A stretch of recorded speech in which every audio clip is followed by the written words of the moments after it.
नमस्कार दोस्तों, मैं विजय कुमार आपका स्वागत करता हूं आपके अपने YouTube channel true and details में।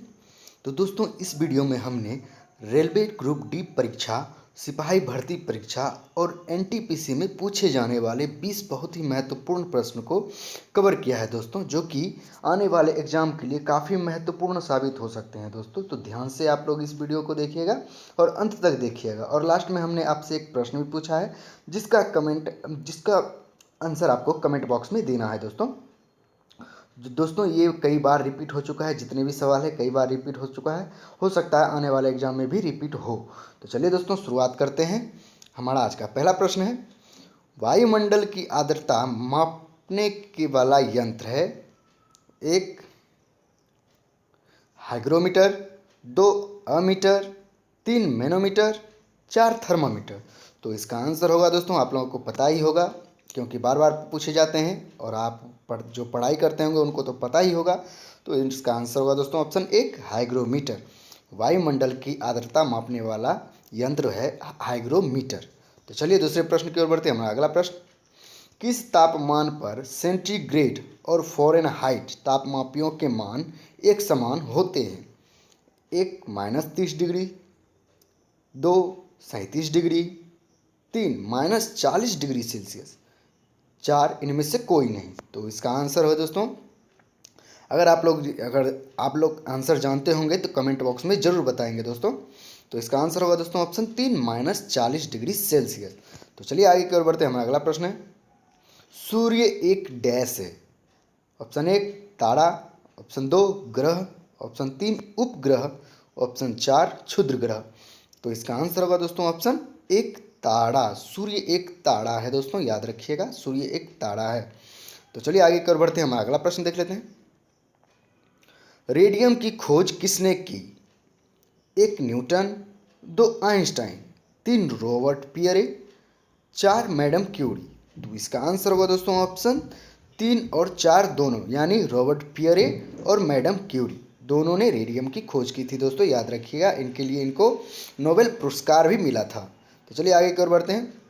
वायु क्या है? एक मिश्रण, दो यौगिक, तीन तत्व, चार ठोस।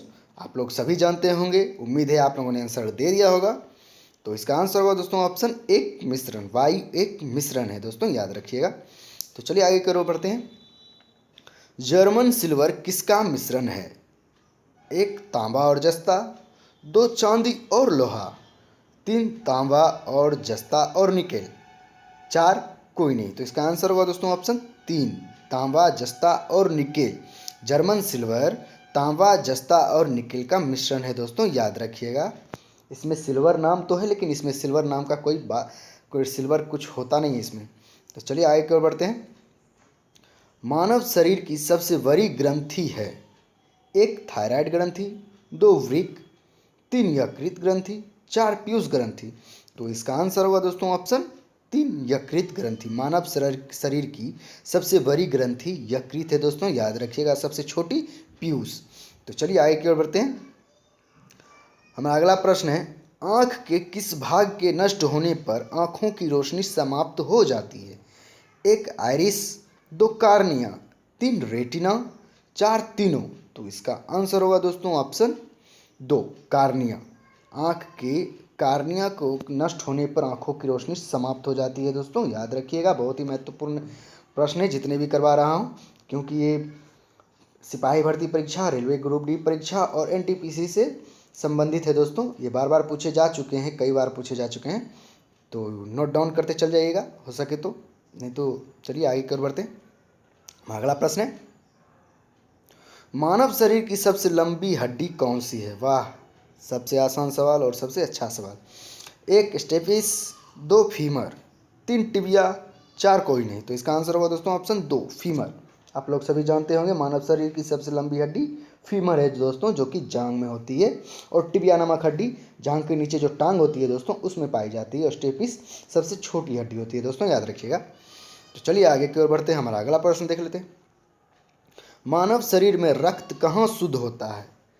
एक हृदय, दो फेफड़ा, तीन वृक्क, चार धमनी। तो इसका आंसर होगा दोस्तों ऑप्शन तीन, वृक्क।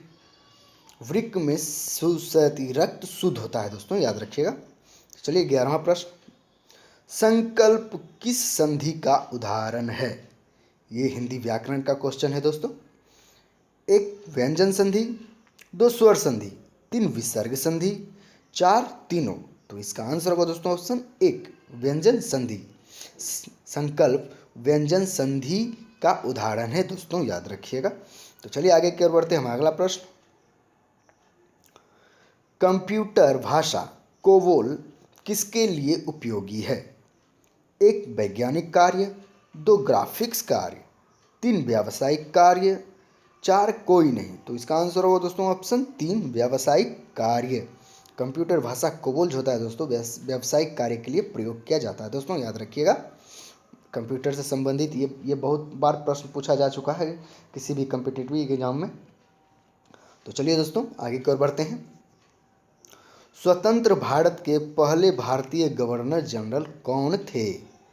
एक माउंटबेटन, दो चक्रवर्ती राजगोपालाचारी, तीन राजेंद्र प्रसाद, चार महात्मा गांधी।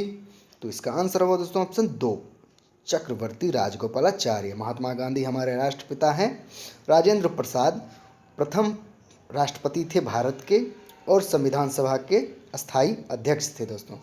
और माउंटबेटन योजना के तहत हमें आज़ादी मिली थी दोस्तों, याद रखिएगा। माउंटबेटन योजना के तहत, और माउंटबेटन जो थे दोस्तों भारतीय गवर्नर जनरल थे। तो चलिए आगे की ओर बढ़ते हैं। हमारा अगला प्रश्न, सर्वोच्च न्यायालय कहाँ अवस्थित है?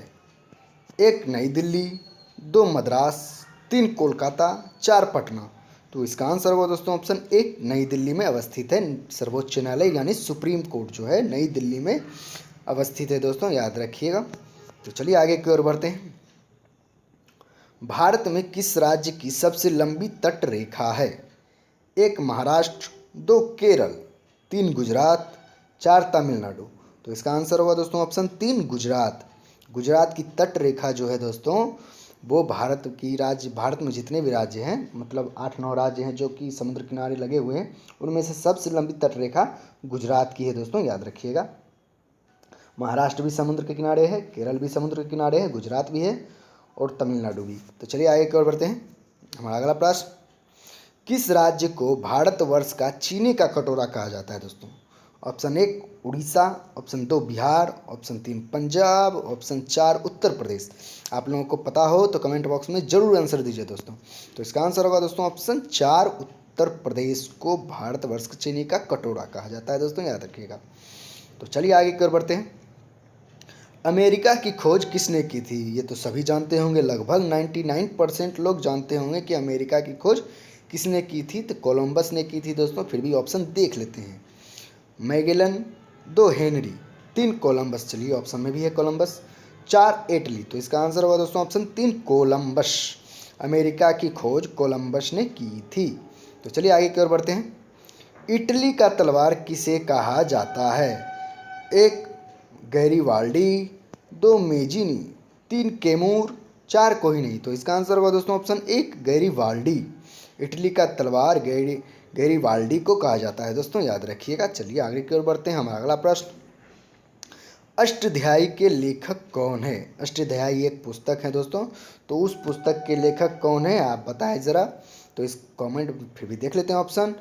पहला भगत सिंह नहीं होगा, दो विष्णु शर्मा नहीं होगा, तीन नारायण नहीं होगा, चार पाणिनि। हाँ ये हो सकते हैं दोस्तों। अष्टध्यायी के लेखक पाणिनि है दोस्तों, तो आंसर इसका है चार, पाणिनि। तो चलिए आगे की ओर बढ़ते हैं और हमारा अंतिम प्रश्न देख लेते हैं क्या है। हमारा अंतिम प्रश्न है दोस्तों, टाइम कीपर शब्द किस खेल से संबंधित है?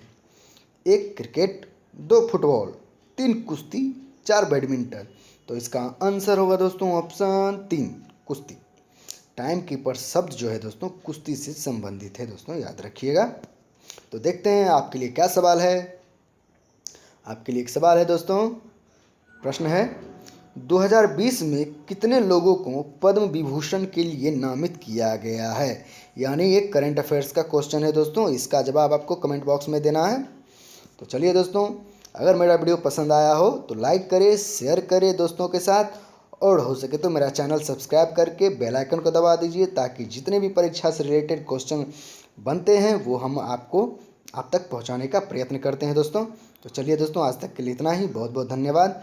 जय हिंद, जय भारत।